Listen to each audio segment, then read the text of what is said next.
Please subscribe to Face TV Africa and turn the notification on. Face TV Africa, ẹ jọ̀ọ́ ẹ subscribe, hete. Face TV wò sùwòbí. mo kí wa pé a mà kú dédé àsìkò yìí. Mo kí ọkùnrin bẹ́ẹ̀ ni mo kí obìnrin, mo kí onílé, mo kí àlejò, mo kí gbogbo ẹ̀yin ọmọ Nàìjíríà káàkiri jákèjádò orílẹ̀-èdè Nàìjíríà àti káàkiri gbogbo àgbáńlá ayé pátápátá o. Ètò gbàgede ìmọ̀ láti ẹnu bàbá gbàgede tàbí láti iléeṣẹ́ bàbá gbàgede live, kò síbi tí ẹ ti lè wò wá nínú méjèèjì. Mo kí yín káàbọ̀ sí update láti kóòtù tí wọ́n gbé Sunday Igboho lọ ní Benin Republic. Ní àná òde yìí ó ní láàárọ̀ àná ó lẹ́sẹ̀ ti pé bìbà sí kóòtù tí wọ́n gbé Sunday Igboho lọ ni a ti ń retí wípé wọ́n fẹ́ gbèdé. Nígbà tó máa di bí aago 8 sí 9 ó ló di pé bàbá wa Sunday Igboho wọ́n gbèdé o sí kóòtù náà. Èyí tí a wá bá bọ̀, ohun tá a bá bọ̀ náà ni a fẹ́ fi fúnra wa lónìí, la fẹ́ bùn wá gbọ́ kó tó tún di pé a tún padà sí kóòtù láàárọ̀ yìí. Èyí tá a bá wá bá bọ̀ lónìí lágbára Ọlọ́run tí n bá tún lè gbé wá lénìí very early lọ́la màá tún update wa. Bí n ti máa update wa ní títí tọ́lọ́run máa fi ṣe ń tá a fẹ́ o. Àkọ́kọ́ náà jẹ́ kí n sọ fún wa wípé mo sọ fún wa lánàá wípé àwọn ọba wa wípé wọ́n ń ṣiṣẹ́ lábẹ́lẹ̀. Mi ò ní sọ jù bẹ́ẹ̀ lọ wípé wọ́n ń ṣiṣẹ́ ní abẹ́lẹ̀ tó ga gan. Iṣẹ́ náà ga gan. Etí nílé etí lóko èèyàn ló ń jẹ́ bẹ́ẹ̀. A lè sọ ẹni tó ń wo àwòrán yìí, nítorí ẹ̀ a ò lè sọ jù bẹ́ẹ̀ lọ. Ṣùgbọ́n àwọn ọba wa wọ́n ń gbìyànjú lábẹ́lẹ̀. Ení nìyẹn. Lẹ́ẹ̀kejì ni wípé ìròyìn ayọ̀ tí mo ní fún wa ni pé lánàá ńgbà tí kóòtù jókòó, wọ́n gbọ́ ẹjọ́ ọ̀tún àti tòsì. Wọ́n sì ní Wéfìlà TV gist láwà. wọ́n ní kó máa lọ lé láyọ̀ àtàlàáfíà. Gbogbo dọ́kúmẹ̀ntì tí wọ́n sì sí lọ́wọ́ ẹ̀ àti tàwọn ọmọ wọn dálẹ̀ o, wọ́n ní kí wọ́n kó dọ́kúmẹ̀ntì ẹ̀ fún. Àmọ́ olóyè, ṣé lọ́ọ̀yà wọn kúkú ti fáìlì bẹ́ẹ̀lì tẹ́lẹ̀tẹ́lẹ̀ wípé kí wọ́n lè bẹ́ẹ̀lì wọn out. Lágbára Ọlọ́run èní ni wọ́n máa gbọ́ ẹjọ́ bẹ́ẹ̀lì yẹn. Ẹ jẹ́ kí n tún correct notion kan. Ọ̀pọ̀lọpọ̀ rò pé bóyá Nigeria government ló arrest olóyè, bóyá ọ̀rọ̀ torí Nàìjíríà ni wọ́n ṣe gbé lóyè sí Benin. Rárá o, rárá, kò sí tó kan Nàìjíríà rárá ń bẹ. Now ọ̀rọ̀ náà rí bíṣu ṣe bẹ́ẹ̀, bíṣu ṣe kú bọ́bẹ̀ sì ṣe bẹ́ẹ̀ òun nìyí. Breaking news: Benin's court releases Sunday Igboho's wife, orders Igboho to remain in custody. Sunday Igboho was awaiting his fate at the court de appel de Cotonou, ìyẹn ni pé court of appeal ní Cotonou, Benin Republic, following his arraignment by the authority of the country for immigration-related offences. Ṣẹ́gbọ́n tán torí ẹ̀ ń bá fa kankan torí immigration offence kò tí tó kan Nàìjíríà náà ọ̀rọ̀ yìí rárá. Nigeria government ò lẹ́nu ń bẹ̀ rárá lọ́wọ́ yìí. The court de appel de Cotonou, Benin Republic, where Yoruba Nation agitator Sunday Adeyemo Igboho and his wife were arraigned on Thursday, has ordered the wife to be released this evening. Ìyẹn ni pé lánàá. Sahara reporters learned from court officials that the court ruled that Igboho should be returned to custody.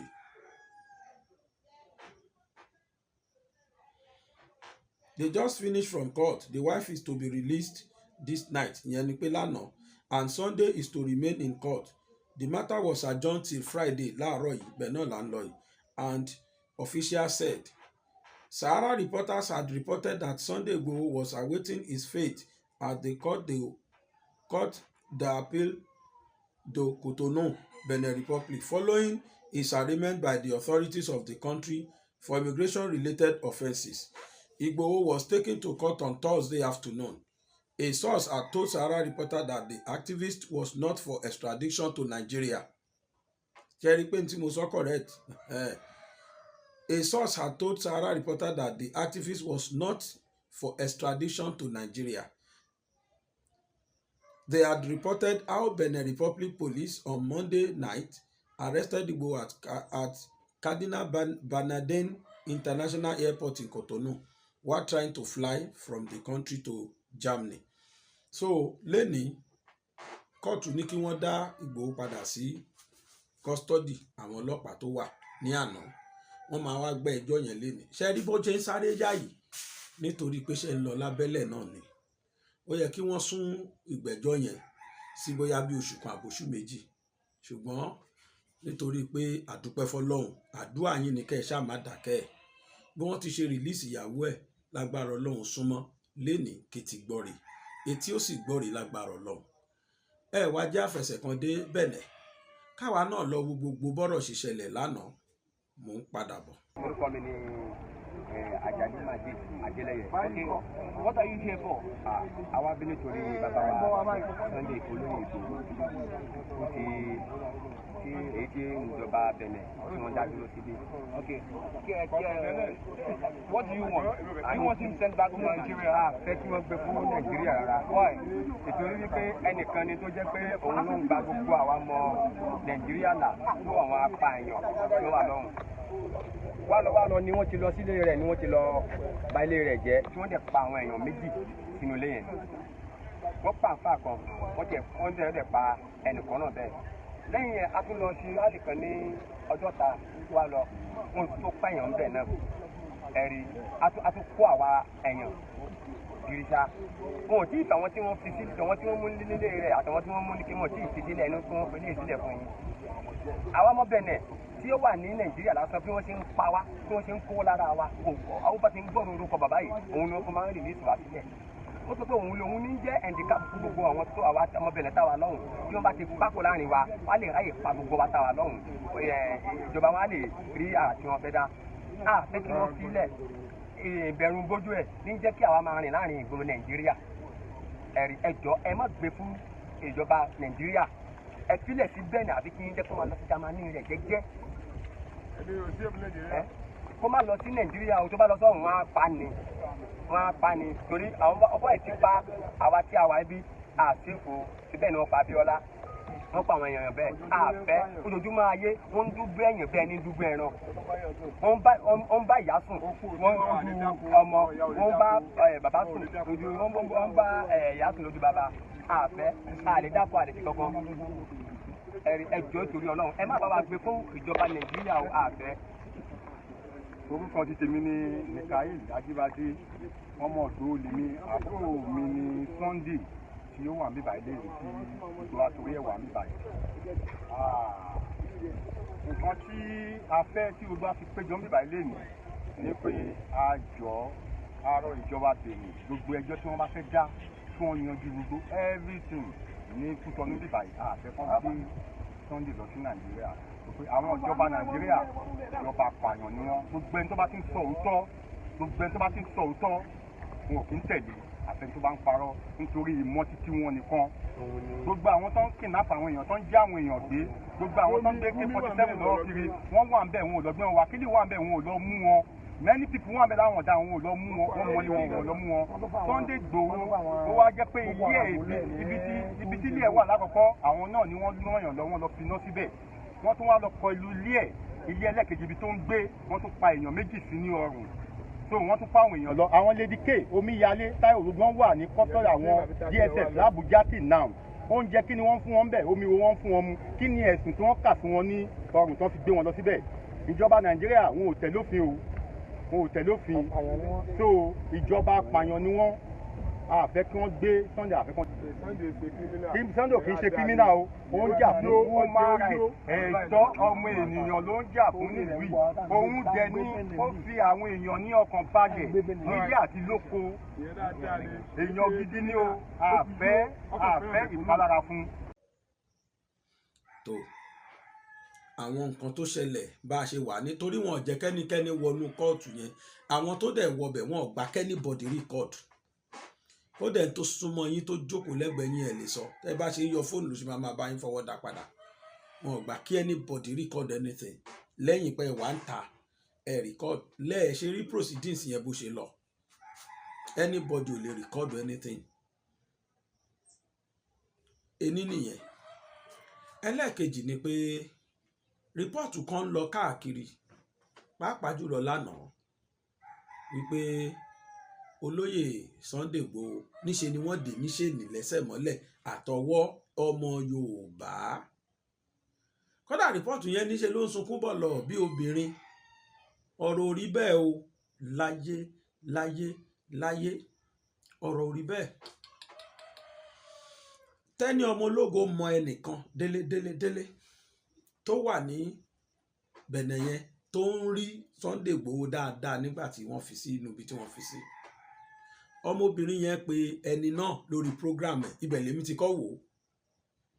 Ọmọbìnrin yẹn pe ẹni yẹn lórí program ẹ̀, ẹni yẹn dẹ̀ confam pé kò sí ní tó jọ torí òun fojú kàn. Ẹni nìyẹn lẹ́ẹ̀kejì lánàá ń bẹ̀ náà a confam wípé ẹ gbọ́ ṣé lóòótọ́ ni wọ́n tì í lóòótọ́ ni wọ́n dè ṣé ìmọ́lẹ̀ gbogbo tó ń jẹ́ wọ́n dèèyàn mọ́lẹ̀ ò sí inú ọ̀rọ̀ Igboho rárá. Mi nǹkan fẹ́ sọ àwọn ọ̀rọ̀ kan jù bẹ́ẹ̀ condition tí Igboho wà condition ìfọkànbalẹ̀ ni condition ìfọkànbalẹ̀ ni kò sí nínú pé wọ́n dè ní handcuff wọ́n dè chain rárá o kò sí inú ẹ̀ o irọ́ tó tóbi gbogbo ẹnu ni mo fi sọ pé irọ́ ni inú gbádùn ló wà àwọn ọ̀dẹ́ ní chain mò ń bọ̀ náà. tó ń pariwo pé wọ́n dè wọ́n lọ́wọ́ wọ́n dè wọ́n lẹ́sẹ̀ ìfọ́ àti gbádùn tí bàbá wà gan inú mi dùn bíkọ́ kí tó ìgbà tó máa dé bíbá yìí inú mi ò dùn bọ́ ìgbà tí mo rí aláyé inú mi dùn gan ìfọ́ àti ọkàn mi balẹ̀. ojú kan fámi pé wọ́n gbóúnjẹ lọ fàlàyé aláyé lòun sọ̀rọ̀ lọ́wọ́ kọ́ máa gbóúnjẹ lọ. ẹ̀yin aráalé ẹ dìde ọmọ ti Bẹ̀nẹ̀ ló sọ fún àwa pé ká ṣe protest nǹkan tí president Bẹ̀nẹ̀ nǹkan tó fẹ́ nìyẹn ká ṣe rally peaceful rally oníṣòwò náà olóhùn onídòwò so wọ́n ti fún wa ní pépà tá a máa fi ṣe rally àti gbà á so a kò nídìí ẹ̀wọ̀n èèyàn mọ́ èèyàn ẹ wọlé kọ́ fi aláyé wa lẹ̀ nǹkan tá a nídìí nìyẹn a nídìí nǹkan ẹ̀mí. ẹ̀kan mi là so ẹ bá wọn sọ èdè Bẹ̀nẹ̀ kọ́wọn Bẹ̀nẹ̀ náà ló ègbọ́ ẹ jọ ọmọ Yorùbá tó dé wà ń bẹ̀rẹ̀ rẹ̀ ọmọ Yorùbá tó wà ń bẹ̀ ọkọ jáde ó ń lọ bẹ́ẹ̀ nínú àtìlẹ̀ dé tó Nàìjíríà mímẹ́ bí mi tó gbé ẹ tún ṣe ẹ̀yọ̀kan ẹ jọ ẹ má bínú. Ẹ̀gbọ́n nǹkan táwọn ọkùnrin yẹn sọ wọn ò dé ní chain o irọ́ tó tóbi ni wọn ever mo tún sọ wọn ever de olóyè Sunday Igboho ní chain kankan wọn ò dé irọ́ tó tóbi ni irọ́ tó tóbi wọn ever dé ní chain kankan báyìí. Bákan náà ni pé ọ́díò kan jáde tí ọ́díò yẹn ń sọ wípé pẹ́pẹ́sẹ́ o olóyè máa ṣẹ̀wọ̀n ni nítọ̀hún lóhun ọba bóyá ọba àṣegùn àbí kinní kan ló pera ẹ̀ ó nídìí tó fi máa ṣẹ̀wọ̀n ni pé ó lọ lo 419 láti gba passport ní Bẹ̀nẹ̀ òun gan bóun ṣe wà yìí ọmọ mẹ́rin lòun bí méjì sí Bẹ̀nẹ̀ tán jẹ́ citizen òun dẹ̀ bí méjì sí Nàìjíríà èèyàn ó sá gbogbo procedures téèyàn máa fi gba passport kó tó rí gbà pé torí ẹ̀ ọ̀nà ìbúrú tó lọ gbà yẹn gbogbo àwọn tó ń jọ gbọ̀nà ìbúrú yẹn náà máa kó mo wá fẹ́ dá bàbá yẹn lóhùn lórí ọ̀rọ̀ yẹn. Ìdálóhùn tí mo fẹ́ fún bàbá yìí ni wípé bàbá irọ́ tó tóbi ni o tí threat to life bá wà sí gbèsè ayé èèyàn ní abẹ́ òfin tó bá di pọ́n threaten life èèyàn ní ìlú téèyàn bá wà you can seek asylum in another country. And for you to get to that place, I'm stand to be corrected if I am lying. But bẹ́ẹ̀ mi ṣe gbọ́ yé sí, you can use any passport. Yes, it might be a crime on pé kíní kan ní normal condition.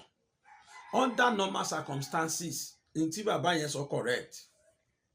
But the circumstances that surround Sunday Igboho's case is an abnormal circumstances. Very, very, very abnormal. Kí ni reason ni pé this is a man that his life is at risk they about killing this man anytime tó ń bá mú wọn máa pa ni or kí wọ́n lọ fi síbi tí ò ní rí òrùn mọ́ láéláé. Threat to life ti wà fún. His life is no more safe, and in order for him to get out of that wàhálà tó wà yẹn, he just have to do anything to get out. Mo dẹ̀ rò pé fundamental human right àwọn tó wà ní in charge ẹ̀ àwọn náà máa recognize nǹkan yìí. If I am to be a lawyer, this is what I will be arguing out. His attitude, his actions is just for self-defense. You can say I'm saying rubbish, but to me, in my own perception, gbogbo nǹkan tó bá ṣe, when you are desperate, you can do anything just to save your life. Life kò safe ní Nàìjíríà tó wà. Wọ́n dẹ̀ ti seize international passport ẹ̀, and he have to get out of Africa at all costs tó bá jẹ́ pé wọ́n sì ń retí kó live nígbésí ayé ẹ̀. So gbogbo nǹkan tí bàbá yẹn sọ yèmí kò sí lẹ́nu, ọ̀rọ̀ yẹn irọ́ ni. On a normal situation ní gbogbo nǹkan tí bàbá yẹn sọ ló lè ṣẹlẹ̀, ló dẹ̀ lè jẹ́ pé òfin wípé Sunday ó forgery wọ́n lè fi mú, but ní situation yìí his life was at risk. The about killing him is no more safe. That is why this man is seeking an asylum in Germany. So passport tó tá ń sọ̀rọ̀ ẹ̀ yìí, yes, ó lè jẹ́ pé ọ̀nà ẹ̀yìnkùlé náà gbàgbà passport fún, but that is only thing they can do in order to save his life. Mo dẹ̀ rò pé kóòtù náà wọ́n máa reason lénìí lágbára Ọlọ́run. Kóòtù náà máa rò, wọ́n máa ríro lénìí, wọ́n dẹ̀ máa ṣiṣẹ́ lé lórí ní agbára Ọlọ́run. Because I must confess to you, for anybody, for example, armed robber wá káyàn mọ́lé, gbogbo wa la mọ̀ pé ẹni tó bá fìbọn pààyàn nínú òfin Nàìjíríà ó ti dáràn capital offence, ìdá kan pa ọ̀kan fi sí life jail, ó depend lórí circumstance tó bá pààyàn yẹn. Ìdá kan fún ní life jail ọ̀kan pa tó bá wà guilty tán confam pé lóòótọ́ ló pààyàn yẹn. But àwọn conditions kan wà, àwọn situations kan wà tó jẹ́ pé tí wọ́n bá pààyàn wọ́n lè free onítọ̀hún tàbí kán fún ní manslaughter.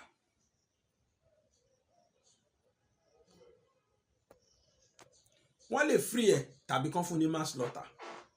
Kí làwọn condition yẹn?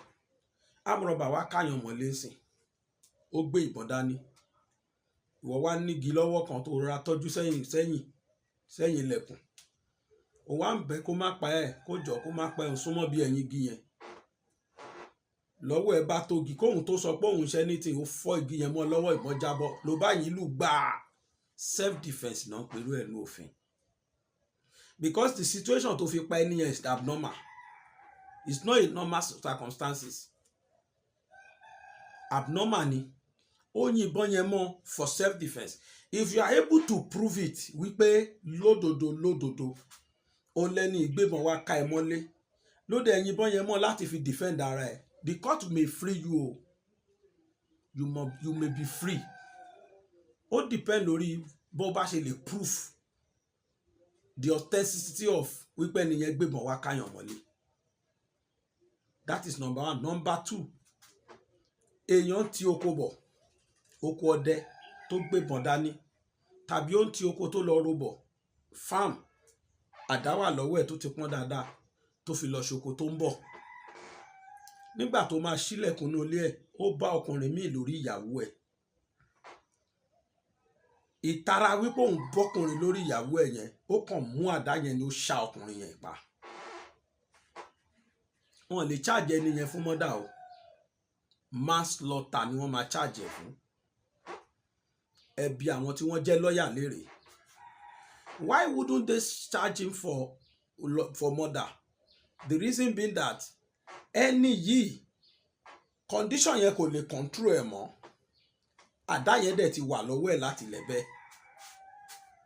In a situation you don't expect, involuntary action on pẹ̀lú ẹ̀. Action tó yẹ kó expect, but ó ṣe kinní yẹn tán nítorí ìtara tó rí lójú ẹ̀ fìlà. Manslaughter náà máa charge ẹ̀ fún.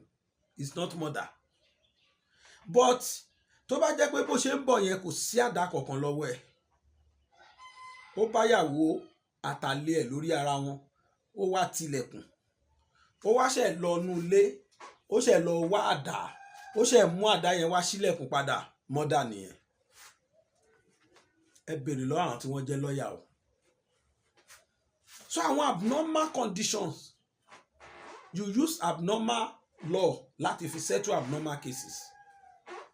Kéèsì Ìgbòho is an abnormal one. Gbogbo tí bàbá yẹn sọ yèmí kó sí lẹ́nu sẹ́ lẹ́ẹ̀kan sí wípé in a normal situation ni bàbá yẹn sọ yẹn abnormal lélẹ́yìí. This man's life totally ló jẹ́ pé life ò safe in Nigeria and he was looking for any means láti get out of that Nigeria. Níbo lẹ̀ṣẹ̀ yẹn wá wà? Ìrẹsẹ̀ yẹn kankan bẹ̀ o. Ó lè gba passport kó má sọ fẹ́ yìí bẹ́ẹ̀ tèèyàn kan ló bá gbà á. Gbogbo kábàkàbà tó bàbá yẹn sọ pé wọ́n máa jẹ́ẹ̀lì ẹ̀ wọ́n máa ìwọ kọ́ ló dá jẹ́ẹ̀lì ìwọ kọ́ ló dẹ́wọ̀n wọn ò lè jẹ́ẹ̀lì ẹ̀ lágbára Ọlọ́run. Ọlá gbogbo orí tó wà lágbàáyé tó ń ṣàdúrà fún. Ṣé nǹkan tó ń ṣẹlẹ̀ nílùú yìí ni ká jókòó tì ní?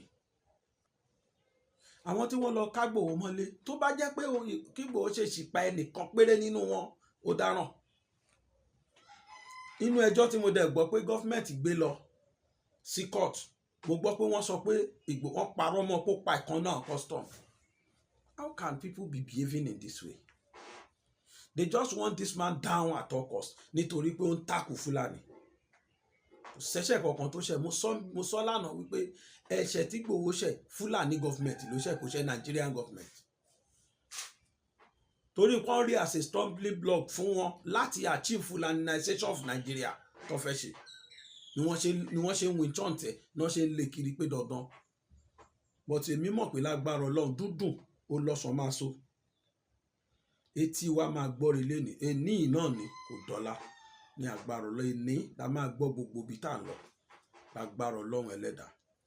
Olóyè akọrin ẹ̀mí tí gbogbo wa mọ̀ tí orúkọ ẹ̀ jẹ́ Tìmí Ọ̀ṣùkọ̀yà Tẹ̀lé Mi.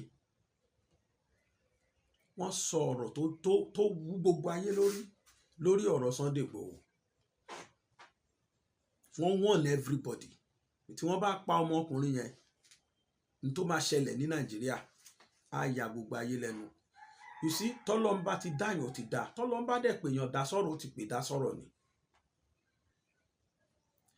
Olóyè akọrin ẹ̀mí Tìmí Ọ̀ṣùkọ̀yà mò ń bọ̀ ẹ jẹ́ ká gbọ́ nǹkan tí wọ́n sọ.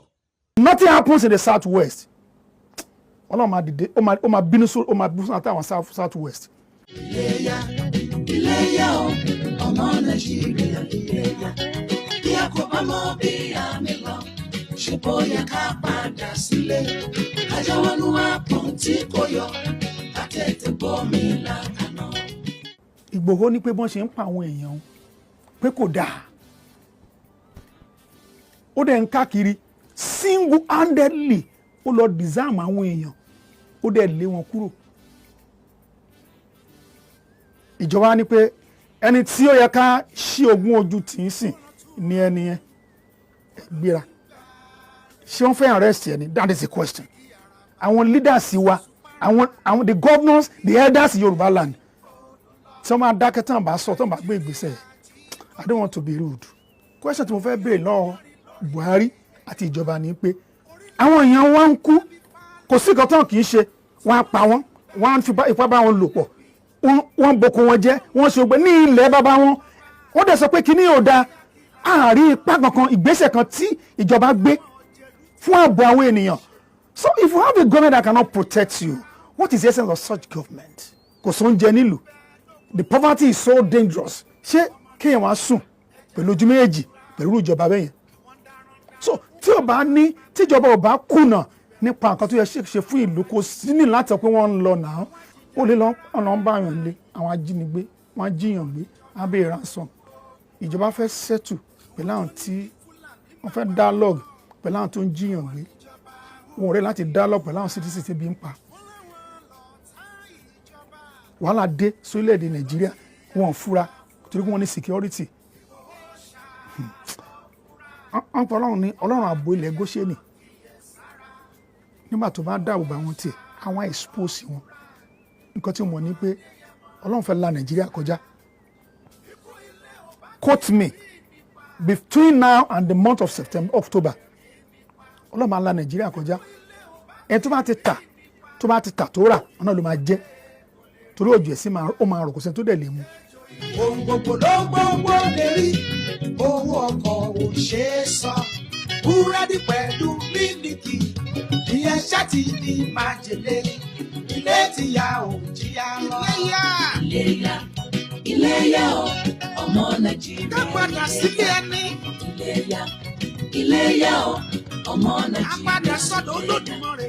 nípa orin iléyá ọmọ Nàìjíríà iléyá tí wọ́n ń kọ lọ́wọ́lọ́wọ́ sí tí àwọn bá ti ń ṣe ìwọ́de fún Oòduà nation wọ́n ti yí padà wọ́n fi kọ́ mọ́ Odùduwà iléyá ṣé tí má ti ń gbọ́ orin yẹn máa kàn dúró máa rẹ́rìn máa ní títí iléyá tí mo sọ ń gbà yàn kọ́ mi sọ̀rọ̀ àmọ́ ìpínlẹ̀ mo sọ nípa ọdún ìmọ̀lẹ́ no ilé yẹn ká padà sí ọ̀dọ̀ bàbá wa ká padà sí ọ̀dọ̀ Ọlọ́run tó dá ayé àti ọ̀run òun ni iléyá.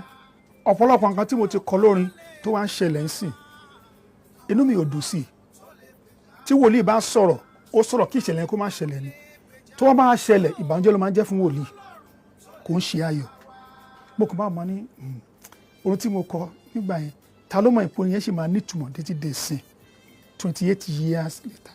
Ìgbòho ṣàlọ́ fúra ọmọ Adéyẹmọ kíyè sára. Ìgbòho ṣàlọ́ fúra ọmọ Adéyẹmọ kíyè sára. Ikú ilé ò bá ti rí nípa. orin tí mo kọ lẹ́nujọ́ mẹ́ta yìí tí mo pè ní vigilance pé ká fura torí pé mo dárúkọ Ìgbòho mbẹ kò ń gbé specifically pé Ìgbòho ni mo kọrin fún pé mo dárúkọ ẹ̀ nínú ẹ̀ pé because òun ni figure tí ọ̀pọ̀lọpọ̀ ń wò tí ó ń là kọjá lọ́wọ́lọ́wọ́. ìgbà kan rí lórílẹ̀‐èdè yìí ó tó di pé a lépo iṣẹ́ àgbẹ̀ ní iṣẹ́ bàbá wa kí lọ́làjú wọlé sí bìrí lójú ọ̀pọ̀dà àkàrà wà dẹ́gun. nípa Oòduà nation àti Ìgbò nation kí ló fa àwọn tó ń sọ pé àwọn fẹ́ máa lọ tiwọn wọ́n ní ṣe láò bá ṣe gbé a máa gbé lálà kí ló fà á èjò ti lọ́wọ́ nù Yorùbá láwọn fẹ́ lọ Ìgbò láwọn fẹ́ lọ kí ló fà á wọ́n rí i pé cheating wà láfta Nnamdi Azikiwe ìgbà wo ni Ìgbò dé presidency na tí wọ́n sọ pé kí ni ń dun àwọn if we say one Nigeria which means ó láti máa rotate ni wọ́n bá tí ó kàn dẹ́ fi pé wọ́n are marginalized pé àwọn fẹ́ lọ let them go but all I want is a secession or referendum whatever you call it only process ní house. Ìgbòho ò gbọ́dọ̀ kú nǹkan ò gbọ́dọ̀ sọmọ́ra Adéyẹmọ. Ìgbòho ò gbọ́dọ̀ kú nǹkan ò gbọ́dọ̀ sọmọ́ Adéyẹmọ. nípa èròǹgbà mi nípa Sunday Igboho ṣe rí Ọlọ́run bó ṣe wà yẹn kò ń ṣe ènìyàn God ó lè lu ẹnikẹ́ni ṣe rò pé ìrìn àjò ẹ̀ kò lọ́wọ́ Ọlọ́run nú àwọn kan àwọn pásítọ̀ kan dá sí tí wọ́n ṣe pé kinní kan ètò pé oògùn ló ń lò Jésù Ọlọ́run máa láàánú ẹkún àwọn pásítọ̀ jáde kẹfọgbọ́n invite ọ̀pọ̀lọpọ̀ pásítọ̀ jáde pé ẹ jẹ́ ká lọ sí ìwọ́de o kí machine kan wà pé kan kó wọn dá bá 1000 lẹ́yìn ṣàṣìwé machine kan wà ń bì tó bá ti ní nǹkan kan lára bí oògùn bí anything wo aṣọ ló máa tú jáde o ẹlòmíràn ni ẹ má ti tẹ machine yẹn ẹ má tẹ àfún àṣekí ní àfún rẹ̀ jáde tí nǹkan wá ń béèrè yìí o tó bá lọ wọlé torí bẹ́ẹ̀ ìbéèrè tó fẹ́ béèrè ní pé ṣé òun nìkan ló máa jẹ àǹfààní ẹ̀ èmi expect kí ìjọba kan invite Sunday Igboho tó bá yẹ pé lóòótọ́ náà sílẹ̀yìn Fúlàní àtàwọn darandaran yẹn ọ̀rọ̀ ìyànjú tí mo ní fún alàgbà olóyè Sunday Igboho ni pé kó kíyèsára kó fura torí eégún Nàìjíríà máa jùlọ mọ̀ ń wẹ̀yìn rẹ ni àti ọmọdé àti àgbà àwọn àgbà kan wà tán wà láyìíká àgbàyà ni wọ́n àwọn gan ló fẹ́ fẹ́ kùn jẹ gbogbo nǹkan tí ìbá gbójúlé ní ayé gẹ́gẹ́ bí agbára kí wọ́n ti pe Ọlọ́run lálágbára jùlọ. torí àwọn tí ń bọ̀ lẹ́yìn Àtẹ̀tẹ̀ bómi làkàná. torí generation tó ń bọ̀ lọ́la Àtẹ̀tẹ̀ bómi làkàná. tó bá bá máa lè ránṣẹ́ sí wa. Àtẹ̀tẹ̀ bómi làkàná. ìmọ̀ràn fún àjọba Nàìjíríà ni pé gbogbo nǹkan táwọn ìlú ń béèrè pé wọ́n ní tó má lè ṣe é ipò afẹ́ ṣe Yorùbá nation ní ṣe ọ̀pọ̀lọpọ̀ ní ṣe é ṣùgbọ́n níwọ̀n ìgbà tí wọ́n ti agídí bọ́n tó fi pé the next ni pé ogun ni nǹkan tí gọ́ọ̀mẹ̀ntì ṣe ń sìn wọ́n trigger ogun ni let the governor the south west kan sọ fún ìjọba pé nǹkan kò gbọ́dọ̀ ṣe é. olóyè Tìmí Ọ̀ṣùkọ̀yà lẹ́ ń wò yẹn gbogbo àná la mọ̀ wọ́n tẹ́lẹ̀ Tìmí Ọ̀ṣùkọ̀yà. If everybody is shouting tẹ́ńtà dẹ̀ ní lókè kọ̀ láti listen sí wa. mo rí kọ́mẹ̀ntì àwọn ọmọ Yorùbá kan o àwọn máa lé Yorùbá kan mo oríṣiríṣi kọ́mẹ̀ntì àwọn èèyàn gbé jáde ọlọ́mú ṣèfó sọ pé òun lóògùn ni òun dé mọ́lẹ̀ wọn ò dólóyè mọ́lẹ̀ o láìláì is never a criminal. Please subscribe to Face TV Africa and turn the notification on. Face TV Africa, ẹ jọ̀ọ́ subscribe hete. Face TV was Swoby.